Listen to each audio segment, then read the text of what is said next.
to all of our digital resources. So under digital support, you see digital tools. This is where we'll be videoing our webinars to have up later on. Give us some time. We're kind of doing back-to-back webinars, as you can tell today. So we'll get those all uploaded onto the site as soon as we can. This will be a place under content areas where we'll be housing the content lessons for option 1 that you have seen. So come back. The website changes on a minute-by-minute, day-by-day basis as we continue to add more resources and support for teachers and administrators. So it's a great site, and I give props to my team for getting that up and running. I'm going to get started. Steve's on the back end there helping me. I want us to, I'm hoping you've heard this from other people today, but we're going to go slow to go fast. So these first 9 days, starting April 7th, should be about that communication and connection with your students and their families. Remote learning is new for all of us. This is the first time, I guess I've done it several times today, but this is the first time that I've done webinars to 250 people to teach educational technology integration tools. So we are all learning and going through all the bumps along the way with you, just like you are, but we're trying to stay ahead by having resources and things for you. So thanks for coming to the webinar. Again, go slow to go fast. I'll probably say it a million times, but I think it's really important that we get back to that communication with our students and parents. We've been out of school for quite a while. And as you well know, I taught middle school, so I can say I'm sure my kids on a daily basis weren't excited to see me, but I think that they still like us as teachers, whether they show it or not. And I know getting back in the routine communication and connection with you will be important. So just thinking of your mode of communication with your students, how are you daily going to commute with them? What resources are you going to use with them? Think about the expectations that you're going to set for yourself and for your students. Maybe every day you're going to have an opening video from me that you're going to get through whatever communication mode you choose, and we'll talk through some of those in a minute.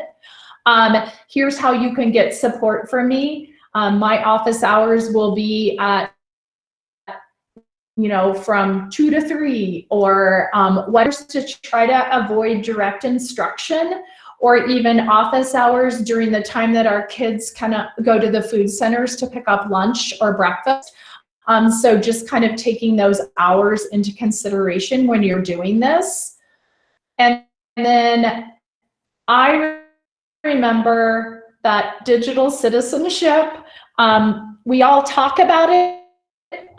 We've never had this environment where we're all online.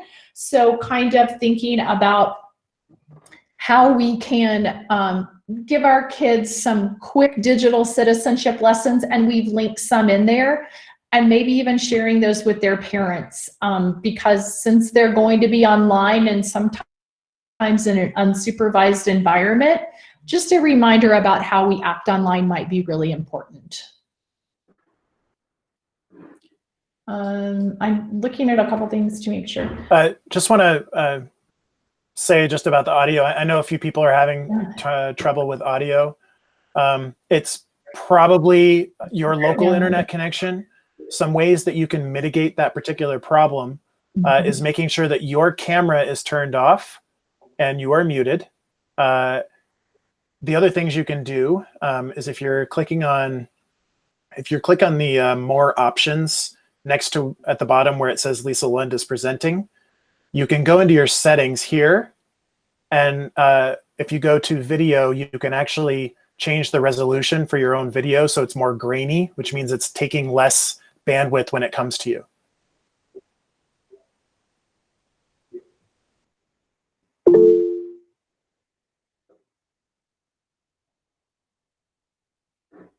Okay, Steve, some people said you were clearer than I was. I have my You might want to close some of the 1,000 tabs you got there going, Lisa.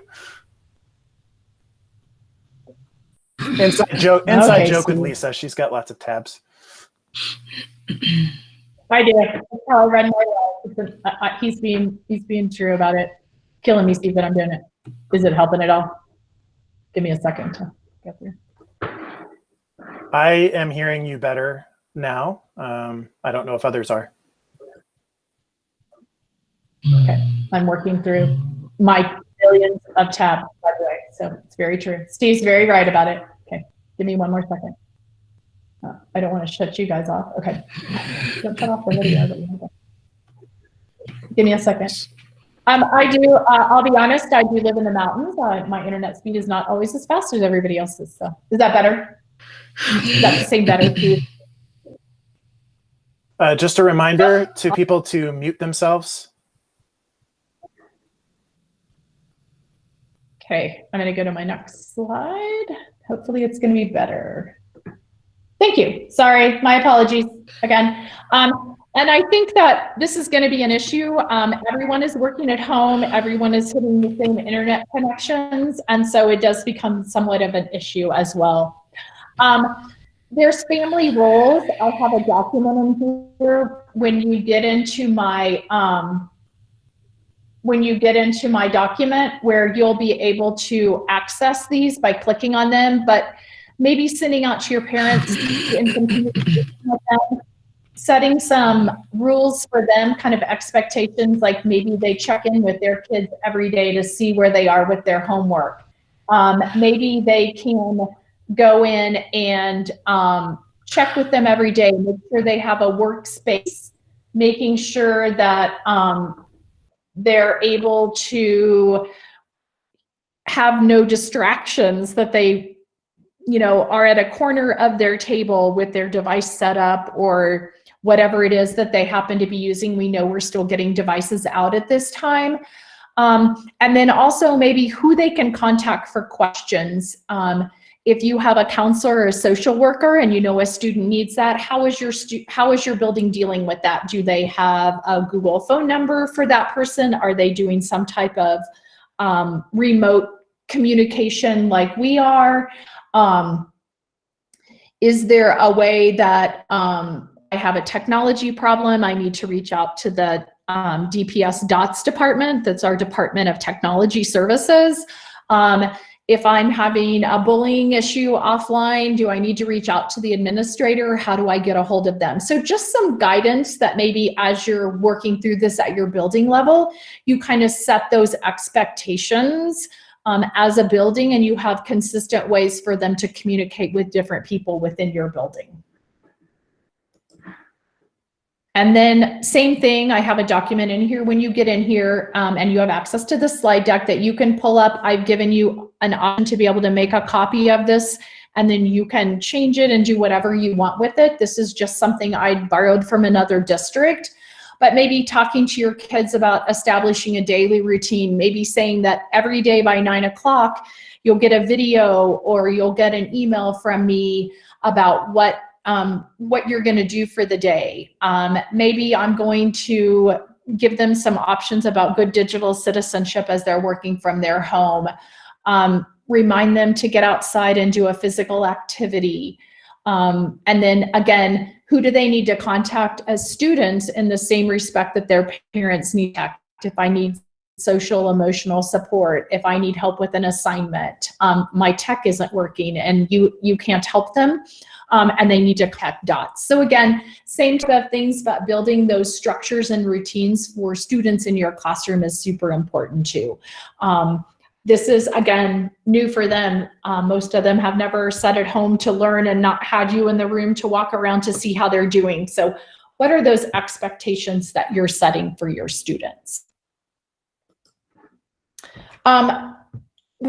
I've had a lot of, this is the second time I've done it today, and so we'll go to a document here in a minute, but maybe the first day as I send a picture or a video to my students of what my learning space looks like. This is where I'm teaching from.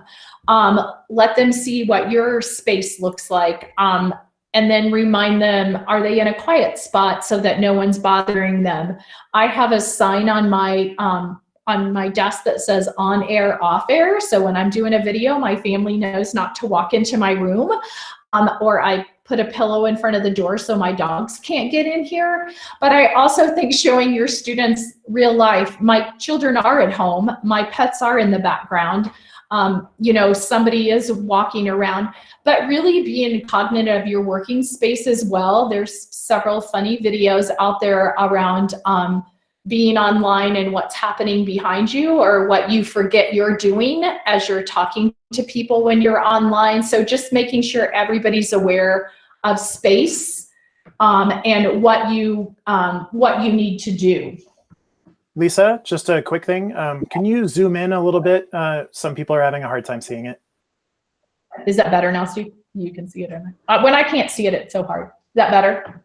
Nothing changed. Oh, there. Yes, that's much better. All right. Sorry about that. I forget my screen looks different here than it does. And so you've had a lot of different opportunities to have an option around things that you can use, and you've probably been to other sessions today as well. Seesaw is a learning platform that you can use that's really simple for elementary or as a middle school option. It's device agnostic, so my parents could see it on a cell phone, a Chromebook, a MacBook, a Google phone, it doesn't matter what it is. And it's a great way to send pictures and assignments back and forth to each other and give feedback. We know that a lot of teachers are using Google Classroom or Schoology, and those are great options to set up lessons within there for your students and to be able to communicate with them. You're all being sent a Google Voice phone number so that you can use that Google Voice phone number to text and with parents or with students, and not have to use your own personal phone. I know there are some things around that right now, but know that we are working through those in the DOTS department, and they're making directions on how to get access to that phone number. It's just being created around your dpsk12.net account, and so some people had already created one, so it's just causing a little bit of confusion with the push out of all these. If you're already using a Google phone number, you can go ahead and use it. As a district, we just wanted to make sure that you had an option where you weren't using your personal cell phone. So this is just a great way to communicate. It's just like having a phone. It's just not your personal cell phone number. So you would know that anything coming to this phone number would be from your students. You should Lisa? be getting an email. Yeah. Sorry, the question that's come up a few times, and I'm assuming will come up more. If somebody already has a Google Voice number, are they still allowed to use the one they already set up? Yes, you can use that if you'd like to. I just think we were trying to make it easy for teachers by creating one and sending it out that just was already kind of created for you, but you are welcome to use a personal one if you set that up. It's not a problem at all, whatever you would like to do. And it'll go, it's really nice to use if you haven't set it up, and we'll get some directions and things. We just didn't know when this was going to roll out through our technology department. It's just a process of getting these all done for all of our staff. So we are happy to help you with that. You may not have received it yet. They're kind of going through the process, so it should be coming. It's probably rolling out on a consistent basis. So if you maybe are further down in the alphabet, or I don't know if they're doing it by school. I did not ask them when we were talking about it, but you should get it. And if you don't get it, probably within the next day or so, I'd probably put in a helpline ticket for that. I know a lot of teachers are going to use Gmail to get messages out to their students and parents, and you could send assignments that way if that's maybe the easiest way for you to communicate with your families. Some people are using Remind, and then I know we have had a lot of people that are using Class Dojo, which is very similar to Seesaw. And I think what I want to say is that we need to keep it consistent. If you've been using something with your students and parents, then that's probably what you need to continue to use. Whatever is able to reach the most students and parents. These are just ideas. If you haven't if you're not able to use what you were using before, or if you're trying to figure out how to move to a new platform during remote learning, these are just some options. We want to remind you that we want to make sure the tools are safe. So you have to make sure that if you haven't listed it on the academic technology menu for parent approval, that you get in here. I gave you a link to do that. And if you need directions, we can always get those for you. But during this time of being online so much, we want to make sure that we're not giving out personal information of our students or accessing our Google Drive. Someone sent a tool to me that they thought was great, and I sent back a note saying that I have to say, yes, they have access to everything in my Google Drive, and I don't want to give anyone access to anything in my Google Drive. So just being really thoughtful about what you're using. The things that we are teaching you or have on our website, we either have a data privacy agreement with the company not to sell our information, or they are Google tools that we have a contract with Google as well. So just be really, really careful about what we use with our students. We want to keep them as safe online as we would like ourselves to be safe online. Do you have any questions around that? I'm not watching the chat like I should be. Steve, anything around that I need to answer? Zoom is not a... Go ahead. Zoom is not approved. We do not have a data sharing agreement with Zoom. The reason that we're using Google Meet is that if our students are using Google Meet and they become inappropriate in the chat, we can go back and get logs and records of chat. It is also monitored by Gaggle. I know a lot of people don't know what that is, but Gaggle is our security platform for our students. So anytime a student would write an email, create a document, or some other thing within their drive that says maybe they are wanting to do self-harm, it is automatically escalated to someone in our safety and security and psychology department. If a student is talking about bullying or something that they're going to do inappropriately outside of school or inside of school, that automatically gets flagged as well. If they're using inappropriate language, it's also flagged and they get an email saying, yikes, you shouldn't be doing that. And there's different levels of how kids are doing things, but that gives us an opportunity to have a little control. Zoom goes into the cloud. We don't know where that goes. So if you're doing a meeting and then it's being recorded, or it's even, you're just using that platform, it's being saved and we're not sure where. Students also for Zoom have to install an extension, which means kids could open up their own Zoom rooms and we would have no idea what they were doing, where in Google Meet we do. So that's the reason that we're sticking with the Google Meet platform right now. I hope that helps. I know it's been there's been all kinds of things about it, but we're just trying to think of our kids' safety and what we are doing with our kids. And again, I can record the Zoom, or I can record my Google Meet as well. So if I was just having a one-on-one conversation with a student, I might record that, just like I'd want someone else to be in my room if I was that student alone in my room. So just thinking about everyone's safety online, guys, is really what we're trying to do. Any other questions around that, Steve? I know I interrupted. Well, a lot of questions about Google Voice, but I think most of those questions will be answered from forthcoming communication from DOTS. Okay. I would assume. I also saw somebody have a good question about just like using Google Classroom and connecting with videos. And I just wanted to name that you can create videos and resources, as can your students, with a variety of the tools that we're actually discussing in several of the sessions. And those would all work. Most of those tools would work with Google Classroom. I just wanted to make sure I answered that question because it got buried in chat. Yeah. Thank you. Yeah, I kind of lost track. I'm trying, but it's hard for me to keep up with it sometimes. So, so getting started ideas, and we'll kind of talk through all different grade levels and give you a chance to put some things on here as well. just thinking about that daily connection with our students, whether we send out a video, we do it in Google Meet, we're creating a screencast for them, however you want to do it. But I'm going to let you watch this quick introduction from a teacher at an elementary school. She's an ELA S teacher. So I picked the one in English, but she also is doing the video for her students in Spanish. Good morning, class. I miss you. I care about you so much, and I'm excited for our learning today. What books did you read for fun yesterday?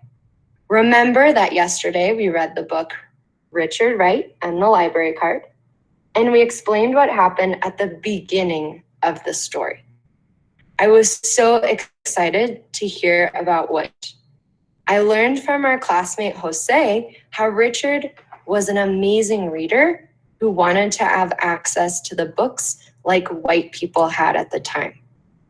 Today, we'll read the middle of the story, and you'll be retelling a story using key events from the text.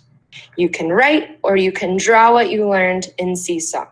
So be sure to click on the link that I sent you. Don't forget to click Add when you're done with it. Remember, you can always pause or replay this video at any time. I will be looking at your work. I'll be giving you feedback all day today. Remember, any question that you have, I will be answering using Google Meet, linked below, or through your DPS Gmail account. I'm thinking of you all. I miss you so much, and I can't wait to see you soon.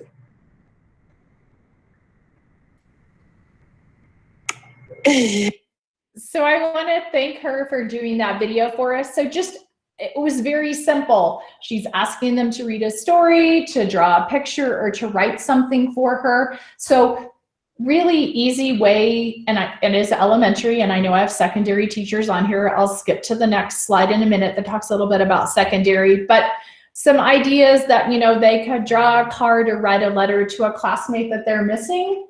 And then we could go in and they could share it, and I could share it with the student as the teacher. They could do a book talk. Again, something simple that they can do at home right now as we get started, just so they can get used to how you're delivering your message to them, and then how they're having to do their work and submit to you. So thinking through that process and just getting them used to it over the next few days after spring break. And what that looks like. Here's some ideas of what we're going to do, and then kind of continuing that along the way. I'm not going to play every video or anything, but this is one from a middle school, and she does a do now. So she's doing her do now as a reframe of where you left off from yesterday. So her do now is, what did we learn yesterday? What do I still need to clear up for you? And then having the students put it in, I believe they are in Schoology, so they're doing that in a discussion in Schoology. Again, having our kids just record or write about what's happening to them. How do they feel? Do they understand the remote learning lessons? What are they confused about as we're starting to go through the process? So again, that just getting a feel for how everybody's understanding where we are and what we're doing. And I know when we have 200 students in secondary, it's going to be a little bit harder. So how can I make this easier for me? How can I give them Google Forms to respond to me so I could see the answers and know who doesn't understand some content that I've given to them as we move further along in the process? But remember, again, we're just starting with things to get kids engaged in learning, understanding remote learning, and then moving on to more, I want to say, more rigorous lessons, I guess, as we move along. But again, it's a journey for all of us, including the teachers. So knowing that we can do that. Lisa? And then, I'm sorry. I'm sorry to interrupt you. I've had quite a few a question around Seesaw. And I just wanted to raise it to your attention. It's about basically admin access to multiple Seesaw classrooms. I don't know if that's something you can speak to, or if it would be better for that person to join the Seesaw session the next time it's offered, or what your thoughts might be. Your administrator doesn't have access to Seesaw, and you could make your administrator a co-teacher in your class, but because we're not purchasing it, it's for free. We don't have like an overall like a dashboard, for lack of a better word, to see what everybody is doing, but I could make my administrator a co-teacher in my class if I wanted to. Kindergartners do have Gmail accounts set up. I happened to see that as I looked up. Does that make sense for the Seesaw thing? I'm hoping. So it's just, like I said, you just have to give them access as a co-teacher. And in the Seesaw session, I know Luke can teach you how to do that, or you're welcome to reach out to me and I'm happy to help you with that too. It's very simple. The last example is a video that you can watch as well. She is also, I believe she's a Seesaw, I believe she's a Schoology teacher, maybe Google Classroom, where she's doing her warm-up activity. She's giving her CLO. She is asking them to join Pear Deck, which I know there's some sessions on, so that she can go through the Pear Deck lesson with them. They can also do Pear Deck by themselves if they're not in her actual teaching, if not actually in her classroom. She has an exit ticket for them. And I know they are writing around they are doing a discussion around what they read in their Spanish text. So just some examples of some things that are getting started out there that people are already doing that they have shared with us, so that we know what is going on. What I'm gonna do for you is I'm gonna go back because I think I missed it on the slide. Down here is that bit.ly/begin-RL, and it should take you to, I had it open and I accidentally closed. I think I closed it in my tab when Steve made me close all my tabs. Hang on. So these are just a place for you kind of to write in there some things that you're thinking about doing, and also to look at the ideas that are on here. We have been doing, this is my second session, so we had some people this morning who had really great ideas about doing like a welcome virtual circle, because they already do that in their classroom, that they'd have a morning meeting and kind of figure out where kids are in the process. That they're thinking about sending a one-pager with all the assignments so kids know what's happening weekly. So there's some really great ideas in here. I know a lot of teachers have said in our other session that they're doing as many videos of themselves so students can feel connected. And again, I think that's the process of these next 9 days, is making sure that we can get back that connection. 3 weeks is a really long time to be out of school. So everybody keeps saying we want to rebuild that connection. Lisa? Yeah. Can you upload a picture, or can students upload pictures to Padlet? That was a question that just came up. Yes. When I do add sorry, I have to go down here to do it. It's probably a lot of, it's probably taking, if you put something on here, it might take a moment. I went way down to the bottom, but right here, when I add a post, I can just choose a picture right here, or I can do a link to it as well. So if they did a video, they could upload a video if they were wanting to talk back and forth. So I have all those options down below: pictures and videos and links. Does that help? I think so. Okay. And I know that you have some elementary experience, Lisa. If you were starting from scratch and you were looking at Google Classroom versus Schoology, or not, Google Classroom versus Seesaw, for example, for a kindergarten class, would you recommend one over the other? I would recommend Seesaw hands down. I'll be honest, Seesaw allows me to do, allows students or you to do videos, pictures. They can draw on the device if they have a touch screen. I can upload a link. And honestly, I've done a lot of professional learning with kids around this, and I've taught both. I taught at one school where no one was speaking English, and Mrs. Lund does not speak any other language, unfortunately. And I was able to teach the kids in less than 10 minutes how to create everything on there. And they went back and did it on their own. And kindergartners are the same way. It's really, really simple. If you go to that Seesaw session or you reach out to one of your regional digital coaches, they'll be happy to help you with it. It's really simple, and parents like it because you can connect parents to it. I think Google Classroom's too hard for kindergartners, but that's personal. I guess I'm letting my personal things get in the way. I see how to make remote learning age appropriate for our younger students. And I think we have to really think about our kiddos.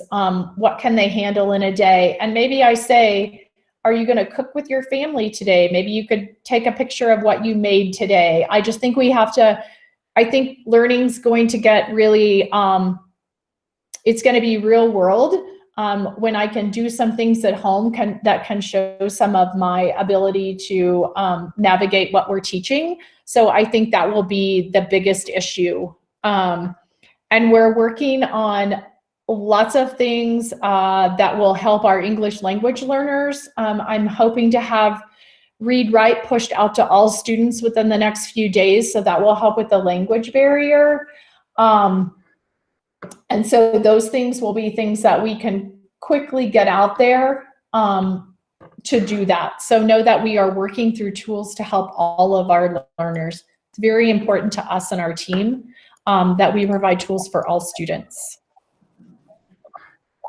I'm just seeing a couple things in the chat. That's why I said that. Thank you for for Melinda for making me feel better that it's good for kindergartners. So thank you. These are some tools that will support some of these things that we're wanting to do.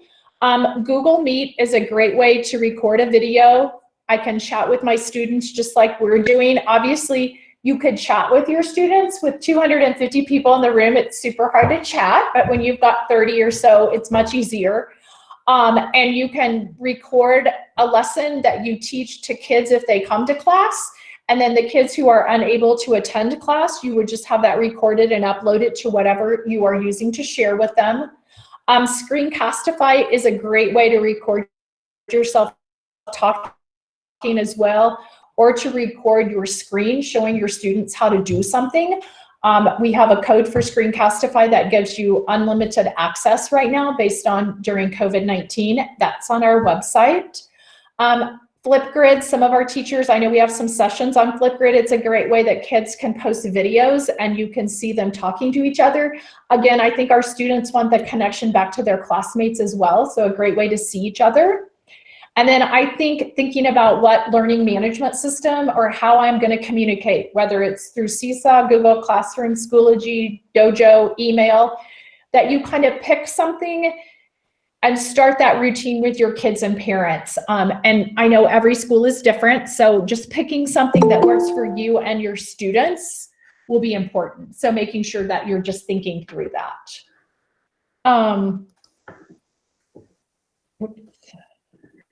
And then I think too, just making sure that we're giving instructions verbally, that we're making them available in other languages if we need to, allowing our students to draw or write at home and take a picture and email it to you.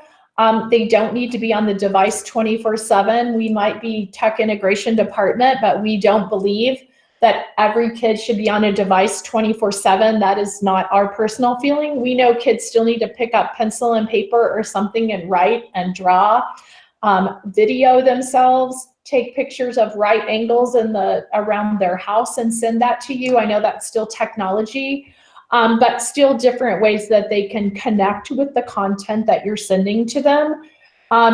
If they don't have tech right now, and we know we're working to get that out, we've ordered 9,000 more laptops, 4,000 hotspots, and we are moving devices to meet the needs of everyone throughout the district.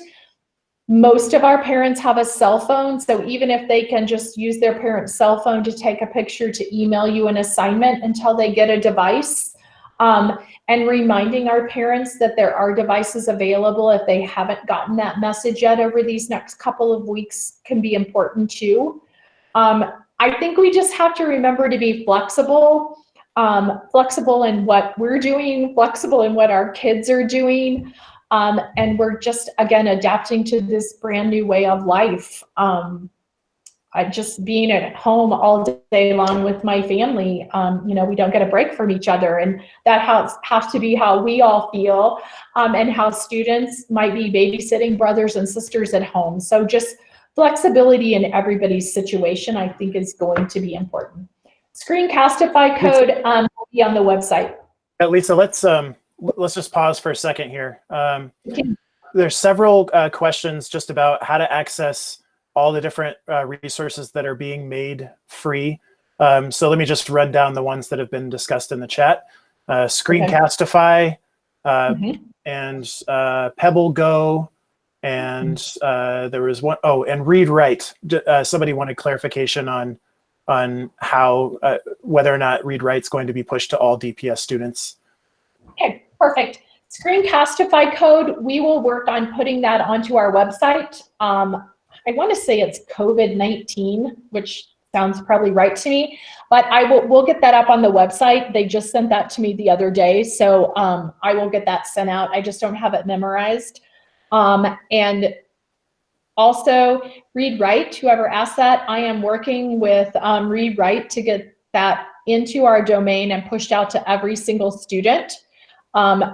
Just patience with me as I work through the process with DOTS and with Read Write in order to get that pushed out, but we will have it pushed to every single device.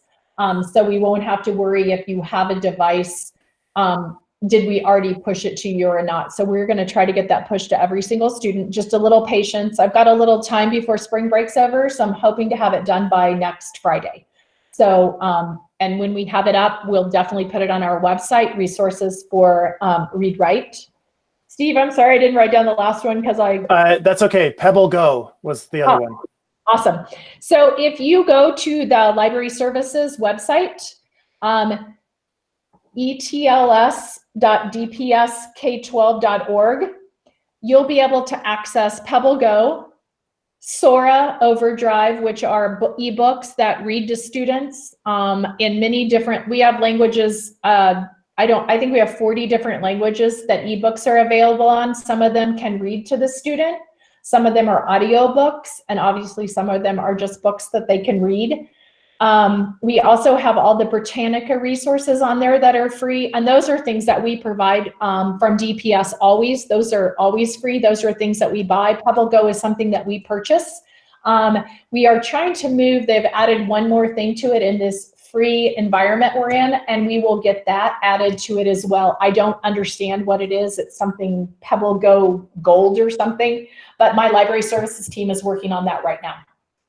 So they're going to use their district access, which kids will just log on like they always do to get access to Pebble Go, to Sora, and when you go to the website, you'll have access to go right in there and pick your school. And there's directions on our website about how to do this as well. Yeah, and I'd like to just, because this is, I want to answer broadly about this. There are several requests right now for us to post the links to all of these things inside of the chat, or that they've gone to the remotelearning.dpsk12.org website and they haven't been able to find the resources. Give us some time. We are going to be posting all of these webinar sessions as the recordings and the chats on our website. For access to particular things like Screencastify or Pebble Go or Sora or all of those things that we are getting additional premium access for, we will be putting those resources and the codes that people will need on that site. We understandably have been preparing for all of these sessions. And so we just haven't had a chance to actually post those particular resources yet, but they will be coming very, very, very soon. Yeah. So I'm opening the website for digital resources, and when you get to the digital resources page, give it a second to load. It's a fairly big site with a lot of resources, and Nikki is not on here, but Nikki on my team is doing this entire thing by herself, so please give her time and grace to get things uploaded here. But the DPS EdTech collection, I'm hoping I'm right. We've moved things around a lot, guys, so give me a second. Here are all the links. So it's all the digital tools. Here is, actually, look at Nikki. She's so far ahead of me that right there is the Screencastify code. It's cast_COVID. I was close. So know that this page is where we will continue to add things. We are working on directions for Clever, because everything we will access through Clever. Clever is being pushed out to every single school. If you haven't had Clever, you have it now. And we will make sure that we, if you want it captioned, all you have to do is click in the bottom and it automatically captions. And you should see captioning come up. I see that question just now. And captioning should come up for you on your device, on your screen. Sorry. So this is where we will continue to update resources as I get them. Newsella will go on here. That will go free premium for us starting October. I really don't know why. March 30th. So be patient with us. We're working on it. We are definitely working hard on this site. Nikki's ahead of the game here. I appreciate that. She's not even on here for me to give her kudos to. Dang it. Again, here's some links to all of our resources, and we are putting our webinars on our YouTube channel. So that is where you'll go to get, you can go to our YouTube channel and subscribe, and then you'll get the videos sent directly to you saying, hey, there's a new video loaded up. We will put them on YouTube first and then put them onto our site. The first day of remote learning, you guys, you got this. We can do this. You're gonna have direct support from our team. I have a great team of regional and digital coaches who have been doing these professional learning sessions for you, and they are a great wealth of knowledge and support. You just have to go to the webpage and find out who your digital or regional coach is, send them an email, and they'll be right on it to help you. So please know that we're there to support you. Other questions, Steve, that I can answer that I don't see? Or I haven't seen. I am going through. Most of it is just most of this information is either currently on the remotelearning.dpsk12.org site, or it will be. And so I think that's the primary set of questions in the last few minutes. Okay. And I saw, Ela, there's a special population English language learners page where we'll be posting things. Pebble Go is a great resource for Spanish language. It's in both English and Spanish. I think the Sora resources with ebooks have so many different languages. That is a great resource for our students. And then we are continuing to add more resources. We work a lot with the ELA department, my team does. And so we have our one-pager. ELA, I think, has posted it on there or sent it out to you in an email where it has resources that we use for reading, writing, listening, and speaking. So know that we are definitely working on things like that. And digital support, if you just click on digital support here, this comes up, and these are your regional and digital coaches. And click on there and send them an email that you need support. I will admit they probably aren't going to get back to you right away in the next 2 days, because as you can see, they are doing all these sessions back to back from about 8 to 5 every day.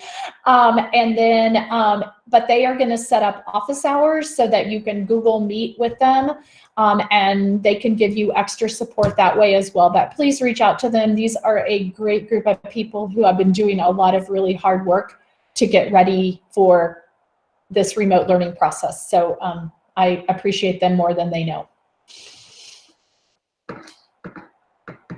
Other questions that I can answer? Yeah, I'm showing you the DPS remote learning website. Yep, it's remote-learning.dpsk12.org.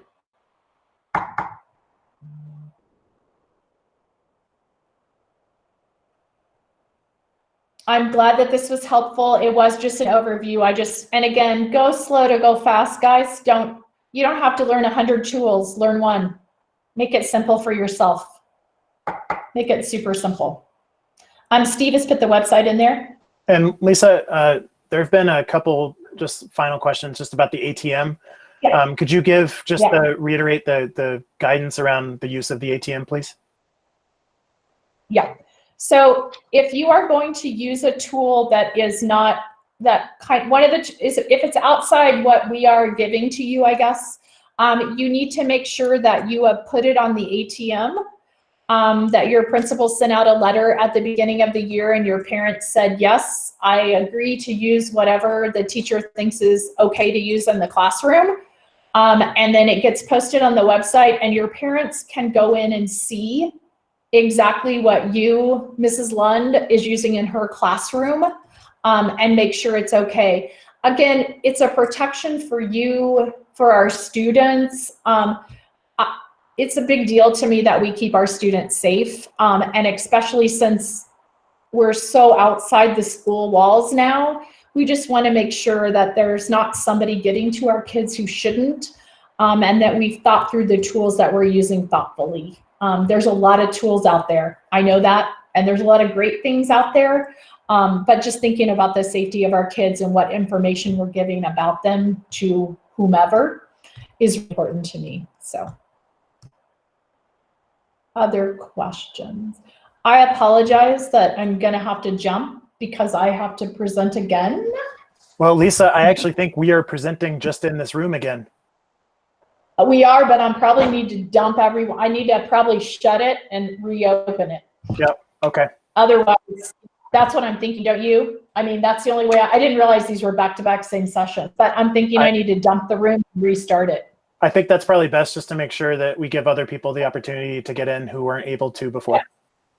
That's what I'm thinking about. Thank you so much. Yeah, the session's starting over at 3. That's why people are trying to jump into the session, I think. So if you have more questions, please reach out to me. It's Lisa_Lund@dpsk12.org, and I'm happy to help.